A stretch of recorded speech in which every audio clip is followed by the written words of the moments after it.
অনুরাগী ছোঁয়া ধারাবাহিকের আজকের পর্বে দেখা যায় সোনা রূপাকে টেনে নিয়ে এসে জুতোর র্যাকের পাশে বসিয়ে দেয়। রূপা সোনাকে বলে, তুমি আমাকে একদিন ঠিক বুঝবে হিংসুকুটি। তখন সোনা রূপাকে বলে, এই নামে আমাকে শুধু আমার বোন ডাকতো, আর আজকের পর থেকে আমার বোন আমার কাছে মারা গেছে। একথা বলেই সোনা সেখান থেকে চলে যায়। এরপরে দীপা রূপার কাছে এসে রূপাকে সান্ত্বনা দেয়। এর মধ্যে কৃষ্ণ রূপাকে বারবার ফোন করলে রূপা ফোনটা কেটে দেয়। তখন দীপা রূপাকে বলে, কৃষ্ণ তোকে এতবার করে ফোন দিচ্ছে, তুই ফোনটা ধর। এরপর কৃষ্ণ আবারও রূপাকে ফোন দিলে রূপা ফোনটা রিসিভ করে বলে, আমি বারবার করে কলটা কেটে দিচ্ছি, তার মানে তুমি বুঝতে পারছো না আমি তোমার সাথে কথা বলতে চাচ্ছি না। এই কথা বলে রূপা আবারও ফোনটা কেটে দেয়। অপরদিকে সোনা নিজের ঘরে এসে জিনিসপত্র ভাঙতে শুরু করলে জয় এসে সোনাকে আটকানোর চেষ্টা করে, কিন্তু সোনা চিৎকার করে বলতে থাকে, আমার সাথে কেন বারবার এমন হয়। এরপর সূর্য সোনার কাছে এসে সোনাকে শান্ত করার চেষ্টা করে। এরপর সূর্য যখন সোনাকে শান্ত করে সেখান থেকে চলে যায়, তখন উর্মি এসে সোনাকে বলে, রূপা শুধু তোর জীবন নয় আমার জীবনটাও নষ্ট করে দিয়েছে।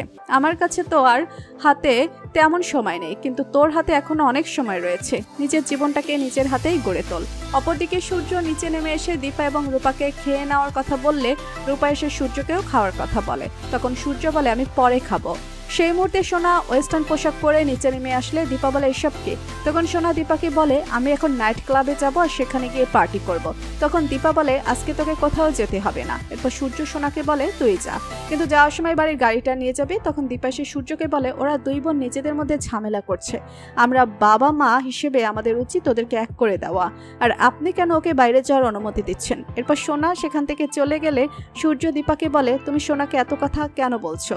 দেখলে তো বাড়ির গাড়িটাও নিয়ে যাওয়ার জন্য অপেক্ষা করলো না। এরপর সোনা বাইরে এসে একটি ট্যাক্সিতে করে সেখান থেকে চলে যায়, আর দীপা সোনার পিছু পিছু আসতে গিয়ে রাস্তায় পড়ে যায়। তখন দীপা রূপার কাছে ছুটে আসে। অপরদিকে সোনা নাইট ক্লাবে এসে কোনো ড্রিঙ্কসটা খাবে সেটা বুঝতে না পারলে একটি ছেলে এসে সোনাকে বলে, আমি কি তোমাকে কোনো কিছু হেল্প করতে পারি? তো বন্ধুরা, অনুরাগের ছোঁয়া ধারাবাহিকের আজকের পর্ব দেখে তোমাদের কেমন লাগলো জানিয়ে দাও কমেন্ট করে, আর ভিডিওটি ভালো লেগে থাকলে একটি লাইক দিয়ে চ্যানেলটি সাবস্ক্রাইব করুন। ধন্যবাদ।